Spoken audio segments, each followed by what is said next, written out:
कैसे आंसर दोगे? आंसर दो, अभी इतना तो बता दिया मैंने। अभी आंसर चैट में दो या बोल दो ये ए। ये तो याद होने चाहिए, बी सी डी अभी मैंने लिखा था, फिर से लिख रहा हूँ। E F G H I J K L M N O P. कौन से नंबर पे आइए? 11 पे आता है, ये 10 पे आ रहा है। ठीक है, 5 पे, ये 6 पे। 1 2 3 4। तो ये देखो +3 का पैटर्न है तो 19 है, यानी कि यहाँ पे क्या होगा? 22 होगा, और 22 पे क्या आता है? वी आता है। तो यानी ये वाला ऑप्शन नहीं होगा।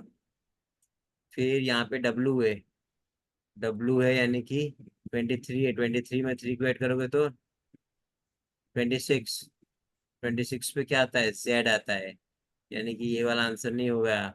ये हो सकता है, ये हो सकता है। आगे ए। ए में 3 को ऐड करोगे तो 4। ठीक है, 4 पे क्या आता है? डी आता है। ये आंसर नहीं होगा, ये आपका आंसर होगा। सिंपल सा क्वेश्चन है ये। ठीक है, एक और करके फिर फिजिकल जियोग्राफी पे आएंगे। ये रीजनिंग है, इसके वेटेज ज्यादा होते हैं। इसका वेटेज ज्यादा है, मैथ्स का वेटेज ज्यादा है। ठीक है, एक और क्वेश्चन इसका कर रहे हैं अपने। उसके बाद फिजिकल जियोग्राफी पे हम स्विच हो जाएंगे। ठीक है।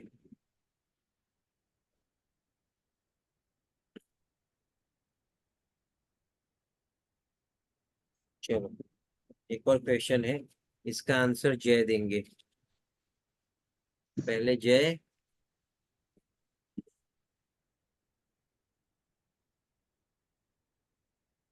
Twinkle in a certain code language. Twinkle TWINKLE।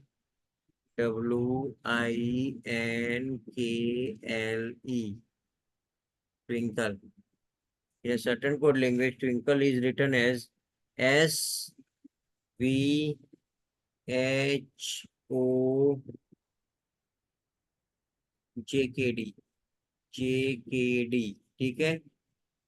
How is how is ये फिल्टर नहीं है, ये है FILTFRS। ठीक है, इसको कैसे लिखोगे आप? ऑप्शन है आपके पास। EHKSDQR। बस ये लास्ट सॉल्व करो।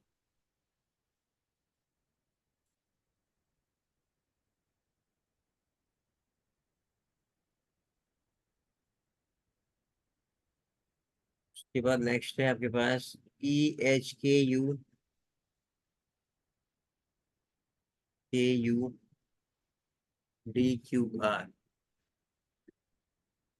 और लास्ट ऑप्शन लिख दे, दो ऑप्शन नहीं लिख रहा हूं मैं। ऑप्शन सी ऑप्शन डी नहीं लिख रहा हूँ, ऑप्शन ई लिख देता हूँ, नन ऑफ दिस।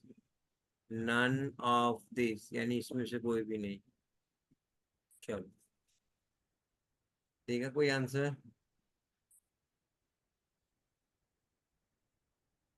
दे रहा है कोई आंसर?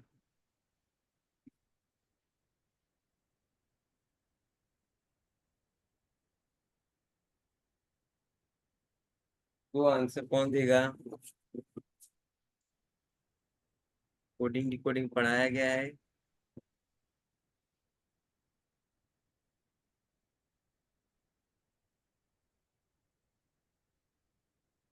कोडिंग डिकोडिंग आपको पढ़ाया गया है, ठीक है। बताइए क्या होगा?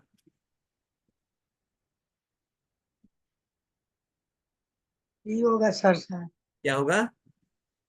ई। बी अरे। ऑप्शन। हाँ। EHKDQR, श्योर हो? हाँ।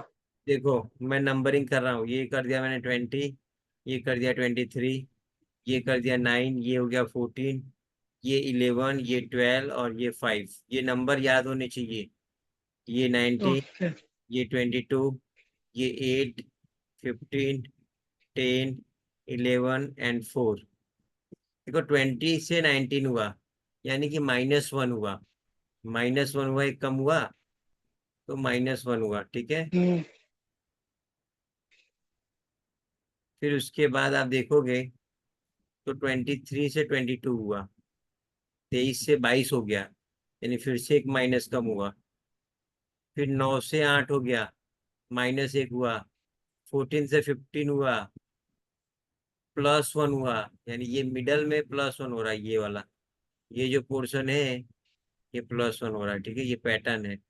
फिर 11 से 10 -1, 12 से 11 -1, और 5 से 4 -1। खाली ये बीच में +1 है, बाकी 3 इधर और 3 इधर -1 है। तो यही चीज आप ये फिल्टर के साथ भी करोगे। ये फिल्टर नहीं है, यहाँ पे ई होता तो फिल्टर है ये FILT FR है। तो ये 6 होता है, ये 9 होता है, ये 12 होता है, ये टी का मतलब 20 हुआ, एफ का मतलब 8 हुआ, सॉरी 6 हुआ, आर का मतलब 18 हुआ, एस का मतलब 19 हुआ। तो जो बीच में है उसमें +1 हो रहा था ये वाले में, तो 21 हो जाएगा। मिडल में 21, 21 पे क्या आता है, वी आता है, 21 पे यू आता है, सॉरी टी। 21 पे यू आता है, यानी देखो यहाँ पे यू है, दिख रहा है, यानी ऑप्शन नंबर ए तो निकल ही गया। अभी ये सब में -6 है तो 5 होगा, और 5 पे आता है ई। 9 है, 9 है तो 8 होगा, 8 पे आता है एच, और एल 12 है तो एक कम यानी के। बहुत अच्छा, यहाँ तक तो सही है आपका। फिर 6 है तो 5 होगा, 5 पे आता है डी। 18 है तो 17 होगा, 17 पे आता है क्यू।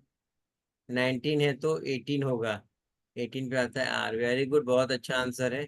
एक ही जन आंसर दे पाया और कोई नहीं दे पाया, क्या, क्यों ऐसा? सब शांत हो? चलो 20। ठीक है। अभी थोड़ा फिजिकल जियोग्राफी देख लेते हैं ब्रीफ में। फिजिकल जियोग्राफी को ब्रीफ समझ लेते हैं हम लोग।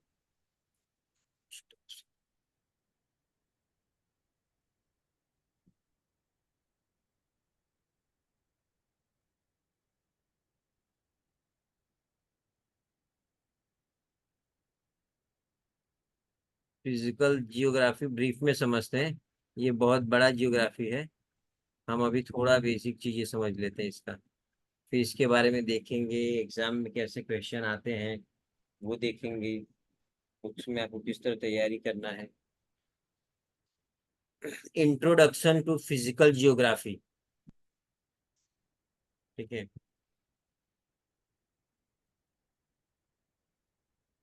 तो ये फिजिकल जियोग्राफी क्या है, इसके बारे में हम जानते हैं अभी।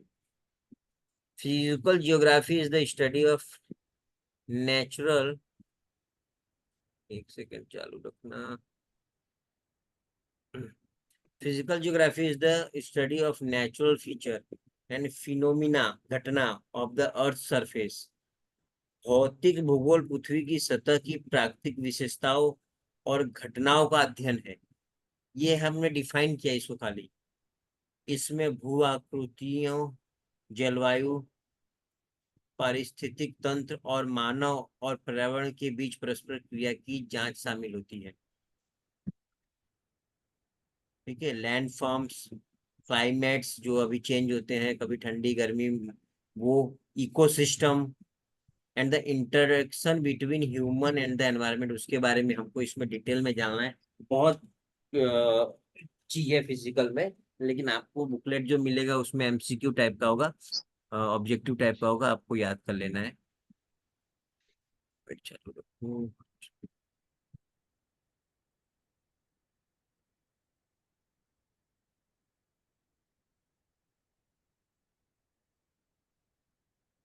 Fundamental of physical geography. देखो हमको उसमें जानना है जियोग्राफी के बारे में, अगर हम फंडामेंटल उसका समझने जाएं तो हम जानेंगे पहले लिथोस्फियर, स्थल मंडल। लिथोस्फियर क्या होता है, इसमें से क्वेश्चन एक दो निकलेगा। हाइड्रोस्फियर, ये जानना पड़ेगा, इसमें से क्वेश्चन एक दो निकलेगा। एटमोस्फियर, वातावरण, ठीक है। ये हाइड्रोस्फियर जल मंडल, स्थल मंडल lithosphere. The solid outer layer of the earth including mountain, valley and other land forms, वो सब इसके अंदर आते हैं, लिथोस्फियर के अंदर, ठीक है। हम देखेंगे आगे कि किस इसमें से क्वेश्चन कैसे वो लोग बनाते हैं, वो हम आगे देखेंगे। पृथ्वी की ठोस बाहरी परत, जिसमें पहाड़, देखो ये पहाड़, घाटियां, ठीक है, वैली बोलते हैं जिसको, और अन्य भू आकृतियां शामिल हैं, ठीक है। ये टेकरे हो गए, ये सब चीजें लिथोस्फियर में आती हैं। हाइड्रोस्फीयर क्या हुआ? The water components of the earth such as oceans, river, lake, ground water, ठीक है, पृथ्वी के जल घटक, महासागर जैसे कि महासागर हो गए, नदियां हो गई, झीलें हो गई, भूजल हो गए, वो सब इसके अंदर आएंगे। एटमॉस्फेयर, वातावरण, the layer of gases surrounding the earth that support life and influence weather patterns. जो अर्थ के चारों बाजू जो वातावरण बने होते हैं, उसी को हम बोलते हैं ये एटमॉस्फेयर। तो अभी हम ब्रीफ में देख रहे हैं, फिर इसको डिटेल में और समझेंगे।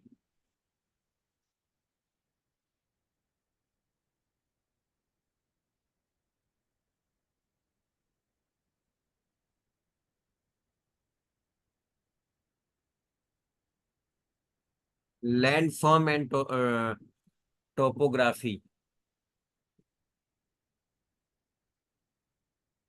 माउंटेन्स, पृथ्वी की सतह की ऊंची खड़ी किनारों वाली प्राकृतिक विशेषताएं। माउंटेन किसे बोलते हैं आप जानते ही हो। अभी हम इसको डिफाइन भी करेंगे कि माउंटेन एक्चुअल में बोला क्या जाता है। तो इसका डिफाइन ऐसा है कि जो अर्थ होता है, अर्थ के सरफेस से 800 मीटर हाइट की, वो माउंटेन के रेंज में आ जाते हैं। 500 के ऊपर जो जाता है वो माउंटेन के रेंज में आ जाता है, ठीक है। वैली,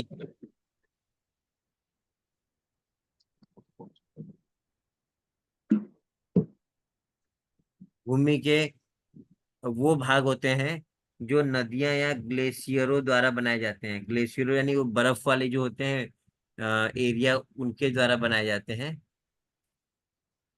पठार, भूमि के समतल ऊंचे क्षेत्र, आमतौर पर खड़ी किनारों वाले होते हैं। अब आप बोलोगे कि ये वेली क्या होता है, यानी कैसे हमें मालूम पड़ेगा कि ये वेली है? अगर मान लो ये पहाड़ है और ये प्लाटू है, वो मालूम कैसे पड़ेगा? तो सबका माप दिया रहता है, रेंज दिया रहता है। इस रेंज में ये आपका प्लाटू है, ये आपका वैली है, और ये आपका पहाड़ है, ठीक है। वो हम अभी आगे देखेंगे, खाली हम ब्रीफ में देख लेते हैं अभी, ज्यादा नहीं देखते। क्लाइमेटोग्राफी एंड वेदर पैटर्न, ठीक है, ये अभी रहने दो।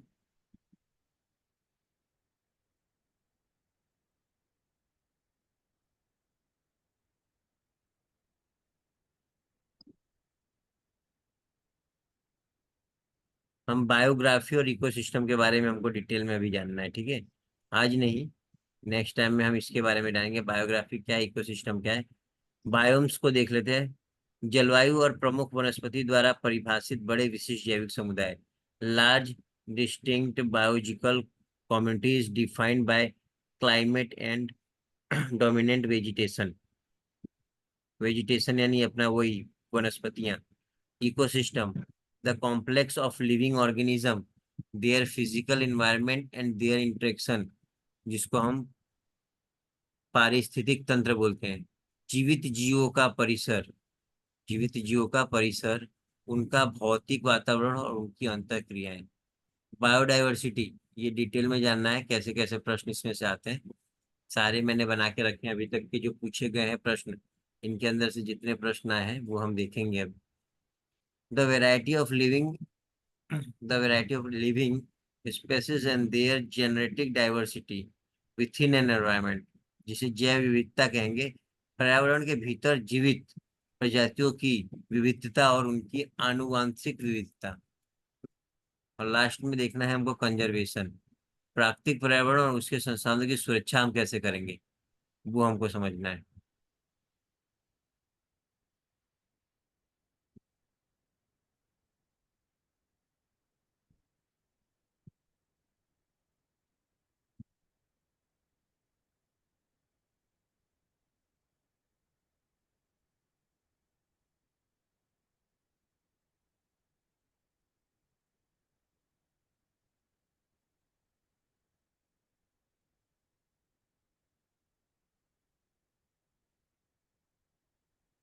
रिसोर्स यूज, संसाधन उपयोग।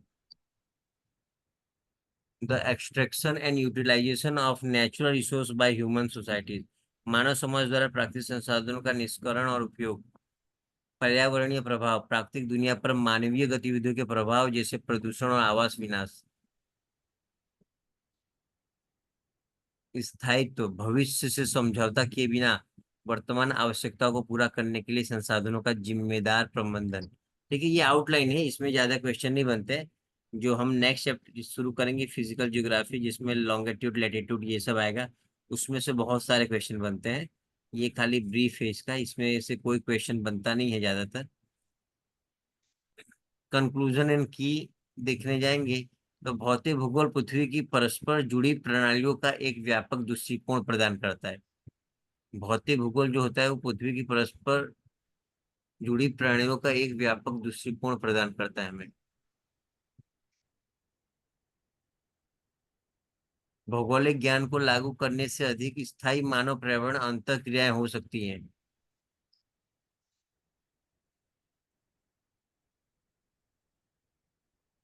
भौतिक जो भूगोल होता है वो नई खोजों और तकनीकी टेक्निकल प्रगति के साथ विकसित होता रहता ही है। ठीक है, तो ये कुछ है फिजिकल के बारे में। अब हम इसके कंटेंट जानेंगे, शुरू करेंगे लॉन्गिट्यूड क्या है, लेटीट्यूड क्या है, वहां से मालूम पड़ेगा। लॉन्गिट्यूड लेटीट्यूड अगर ब्रीफ में बता दूं तो हमारे अर्थ के ऊपर एक काल्पनिक लाइन है, बनाया गया है लॉन्गिट्यूड लेटीट्यूड। जैसे कि अगर मुझे किसी के यहाँ किसी को मेल करना होगा तो मुझे ईमेल एड्रेस चाहिए, फिर वो किसी के यहाँ चिट्ठी भेजना होगा तो मुझे एड्रेस चाहिए उसका। लेकिन अगर किसी देश को किसी देश पे मिसाइल फेंकना हो ना, तो ऐसे नहीं लिखेगा कि मकान नंबर 15 ने ये इसके सामने, ऐसे मिसाइल को नहीं लिखेगा।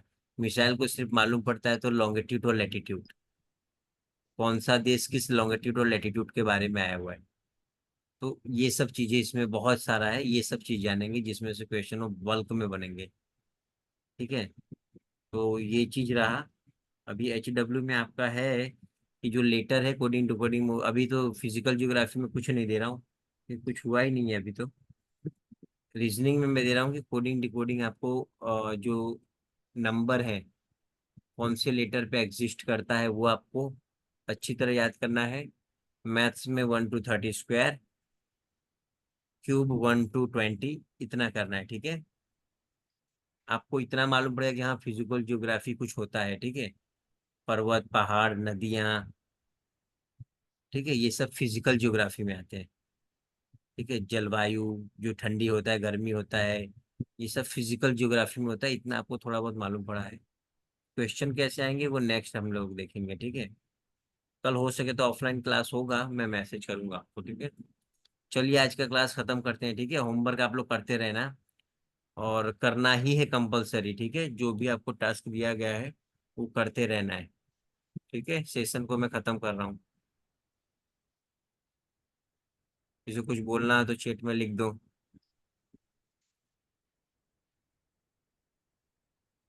ठीक है, चलो।